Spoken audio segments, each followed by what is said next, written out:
Un saludo muy especial a todo el que tiene la oportunidad de ver mi video. Mi nombre es Lady Laura la Antigua y estoy a cargo de hacer un resumen con todas las unidades, que son 7, de la asignatura Literatura Hispanoamericana Contemporánea con la maestra Margarita Corporán. Mi matrícula es 100-3921-77. A continuación, estaré hablando de la unidad número 1, que corresponde la tendencia de la novela y el cuento de Hispanoamérica a principios del siglo XX. Aquí trataré su conceptualización, las características, los antecedentes y la novela estandarizante del modernismo. Cabe destacar que dentro del vanguardismo se encuentran todos los ismos. Se encuentra el futurismo, creacionismo, eh, realismo y otros. Y también se encuentra lo que trataremos ahora, que es la novela regionalista o la novela telúrica. En esta novela podemos encontrar diversas características como las que vemos a continuación. Cariño a la estética americana. Los autores se inspiran en temas y ambientes americanos y cariño al hombre y al paisaje. En esta novela nos podemos dar cuenta cómo los autores van describiendo la cultura, los paisajes, los terrenos, e incluso una obra muy importante es Doña Bárbara, que pertenece a uno de los representantes más importantes de la novela regionalista, y es de Rómulo Gallego. Esta trata de una señora llamada Doña Bárbara, que ella era hermosa, totalmente hermosa, la describe Gallegos, y ella tenía muchos esposos, se podría decir, puesto que ella se daba al hombre que quisiera. Y cuando este se negaba, entonces ella lo mataba o lo mandaba a matar. Entonces, algo muy importante que señala Gallegos en la novela, y es que ella tenía una hija que se llamaba Marianela, perdón. Entonces, ella también era de una belleza extraordinaria, y un hombre se quiere vengar de doña Bárbara, puesto que ella también poseía muchos terrenos en los llanos, y ella era como una autoridad. Entonces, eh, la hija de ella, tan hermosa, se enamoró de un hombre del cual ella estaba enamorada también.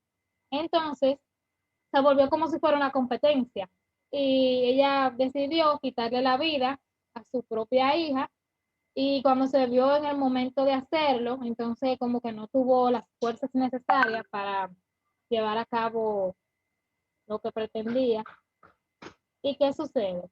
Que se mira al espejo y se da cuenta de que ya ella no era tan bella y que había perdido todo, todo lo hermoso que poseía. Es una novela bastante interesante, publicada en el 1929, y a mí realmente me encantó mucho. Otro de los autores es José Eustacio Rivera, con su obra Tierra de Promisión, publicada en 1921. En cuanto a la narrativa estandarizante del modernismo, esta surge cuando la prosa trató de llevar a la novela los recursos de la poesía por el conflicto que había entre la belleza de la frase y el cuidado del desenvolvimiento de la acción. La novela criollista. En esta novela, los autores se centraban más en lo de su pueblo, en aquellas cosas que hacían que resaltara todo. Esta novela se dio durante la independencia americana, donde los españoles estaban, donde eran enfrentados los españoles a los americanos. Las características más importantes son que la obra épica, y son fundamentales, la lucha contra los emblemas de la naturaleza o contra algún sistema jerárquico, plasmar la realidad y la síntesis sobre la sociedad de aquella época. O sea, que se centraba directamente en el contexto, en el momento. Dentro de los autores tenemos Plata Dorada con su novela, la novela pertenece a Benito Lin, publicada en 1909. También tenemos a Enrique Amorín, una de sus novelas son Horizontes Locales de 1926. Nos damos cuenta que hasta en los títulos se encuentra eso de lo criollo. Lo criollo se encuentra bien. Entonces, en cuanto a la novela indigenista, esta se trataba de como de llevar al lector a esos momentos en que los indios eran explotados, donde se existía la discriminación. También se encuentran en esta novela su cultura, todas estas costumbres también de ellos. Dentro de las características tenemos la estructura narrativa desorganizada, ya no existía como una forma lineal, que la segunda característica lo dice bastante bien, que dice que la ruptura de lo lineal argumental no existía como este orden cronológico que siempre existe en las obras. Podría tanto iniciar en el final como ir adentrándose en lo que tiene que ver el medio de la obra y eso. Y eso es lo que hace una de las formas que el autor muchas veces se pierde en la lectura. Por eso debemos de centrarnos bien a la hora de leer este tipo de novelas, puesto que no podemos perder y al final no entender nada. Tenemos que tener una lectura atenta. Otra de las características es que la narración no es lineal, por lo que se refiere a un gran esfuerzo por parte del lector para restablecer el hilo temporal. Por eso decía que es muy importante centrarse. Todas estas características pertenecen a la novela indigenista. También se utiliza la técnica de contrapuntos. Autores y obras. Mariano Azuela, con los de abajo, novela publicada en 1916. Martín Luis Guzmán, con El águila y la serpiente, novela publicada en 1928. La sombra del caudillo, también perteneciente a Guzmán. José Rubén Romero, con Memoria de un lugareño, publicada en 1940. También tenemos a Gregorio López, con El indio. Continuamos. Ahora vamos a tratar la novela psicológica. Esta trata más de los sentimientos, de lo que se lleva adentro, del interior, de dejar salir todos esos sentimientos. Y es lo que hicieron en este momento estos autores. Dice que se caracteriza, como ya dije, por el interior de sus personajes, sus motivos, sus circunstancias y acciones internas que hacen y desarrollan a partir de las acciones externas. Los autores que tenemos pertenecientes a la novela psicológica, tenemos a Juan Eduardo Barrios con Del Natural y Algo de Interés. Tenemos también a Manuel Díaz Rodríguez con Los ídolos rotos. Tenemos a Pedro Prado Calvo con Flores del Cardo, 1908. Rafael Arévalo Martínez, una novela publicada en 1914. Ahora bien, continuamos con la unidad número 2, la novela y el cuento de vanguardia. La novela y el cuento de vanguardia tienen mucho que ver aquí. ¿Por qué? Porque aquí cambia totalmente todo, ya ellos como que se adentran en el romanticismo. Tengo que aclarar también que en el vanguardismo tenemos que surgen los ismos, tenemos el dudaísmo, el futurismo, el creacionismo y otros ismos que cada uno de ellos fueron como exponiendo cada una de sus ideas en las obras y entonces sí fueron creándose todos estos movimientos. Dice que las características del vanguardismo es que se interesa en la búsqueda de lo espiritual y de la libertad, especialmente de la expresión. También la propagación de la originalidad, ya que aquí los autores eran más auténticos en sus escritos, la transgresión, el rechazo del pasado y a lo tradicional. Dentro de sus autores tenemos a Manuel Rojas, Alejo Carpentier, Leopoldo Marecha, Agustín Llanes, Macedonio Hernández y Roberto Ar, Miguel Otero, Silva y Arturo Ular Pietri, entre otros. Tengo que destacar de estos autores a Alejo Carpentier, puesto que con su obra, El reino de este mundo, hace notar muchas cosas. ¿Por qué? Porque a través de ella se denuncian todos estos mares que se le hacen a los de color. También se puede dar a notar lo que es lo real maravilloso, puesto que uno de sus personajes supuestamente muere o se hace creer que está muerto y dice que sale en forma de animales, tales como luciérnagas, eh, mariposas y todo eso. Continuamos.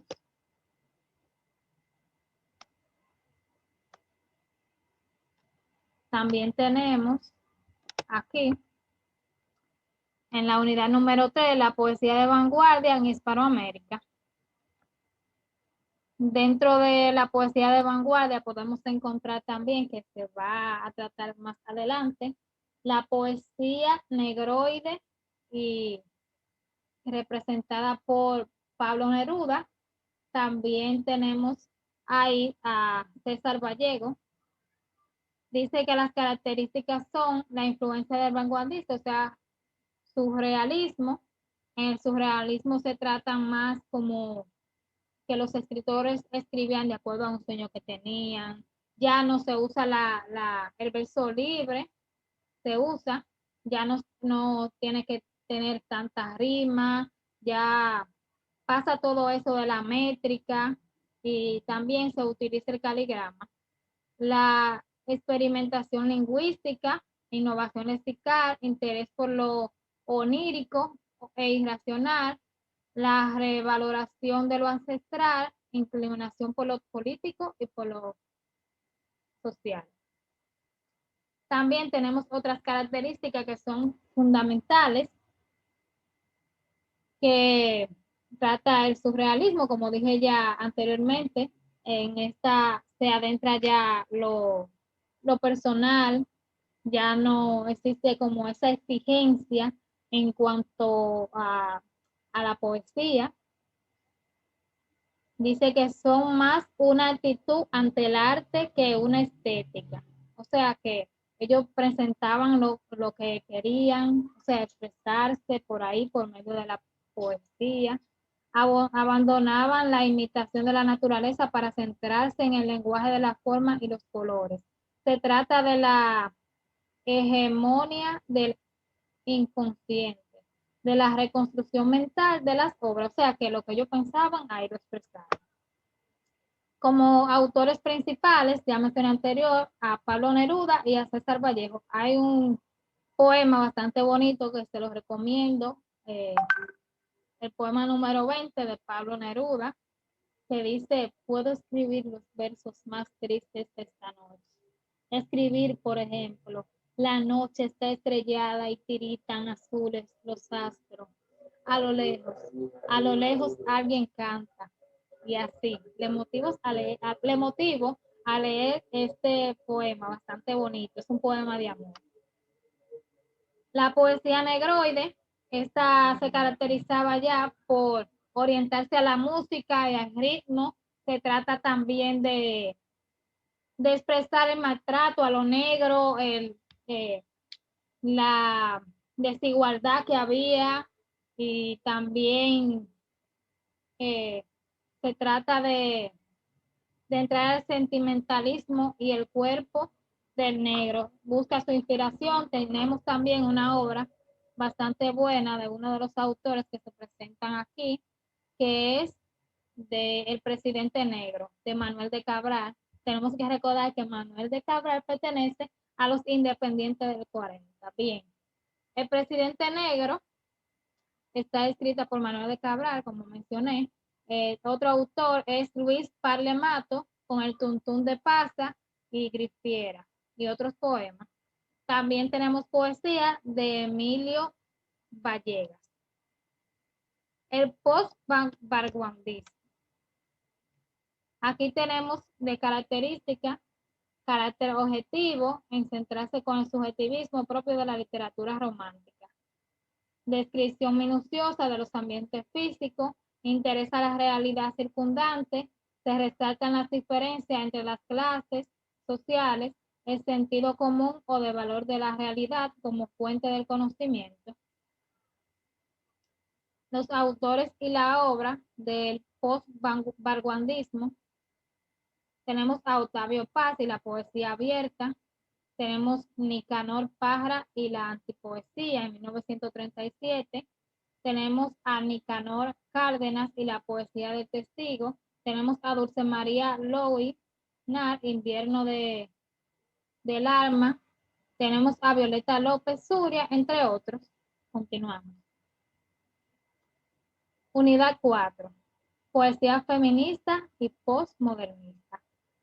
Realmente esta es una de las que más me gustó, puesto que aquí se desarrolla más la mujer, porque donde vivimos anteriormente en la sociedad existía una ideología donde la mujer no podía escribir, donde la mujer solamente se dedicaba a las cosas del hogar. Y aquí vemos que la mujer también sirve para algo productivo, como por ejemplo Gabriela Mistral con su obra Desolación, Ternura y Tala y Poemas de Chile. También tenemos a Alfonsina Stoiner con La Caricia y Voy a Dormir. Voy a Dormir es un poema que ella lo escribió ya cuando murió. Es muy bonito, se los recomiendo. También tenemos a Delmira Agustini y tenemos a Juana de Ibarbouro o Juana de América. Cabe destacar en esta presentación que una de las más hermosas, incluso escribía poesía erótica, es Delmira Agustini.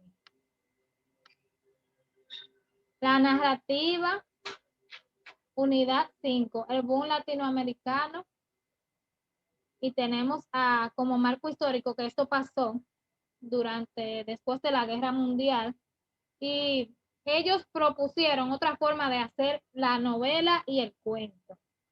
Se centraban más en los personajes, en los ambientes, en el Black Fact, que era un corte en el tiempo, o sea, como decía anteriormente, no lo hacían de manera que iniciaban a escribir y así finalizaban, no. Ellos entraban, por ejemplo, a su juventud, después a su vejez, después cuando eran niños. Una de estas obras que estuve yo leyendo era de Gabriel García Márquez, Memoria de mis putas tristes, donde se nota y se ve esto. Cabe destacar que este movimiento trata de ligar lo que tiene que ver con lo real maravilloso y también el realismo mágico, que principalmente Gabriel García Márquez es uno de los que da uso a esa técnica por medio a sus obras. Y son cosas muy diferentes, puesto que el realismo mágico se trata como de algo más allá de la realidad, pero lo real maravilloso son cosas que pueden pasar, pero que algunas personas lo creen y otras no. Por ejemplo, cuando una persona hace manifestaciones como espirituales y cosas así, los cristianos lo conocen como demonios y otros dicen, no, eso yo no creo eso. Bueno, eso ya tiene que ver con lo que es el realismo, lo real maravilloso. Dentro de sus obras mencionaré algunos autores, Juan Rulfo con Pedro Páramo, Julio Cortázar, que también es otro que utiliza en sus cuentos esta técnica narrativa, y también tenemos a Ernesto Sábato, que es una obra muy reconocida, El Túnel. La unidad número 6, el teatro contemporáneo.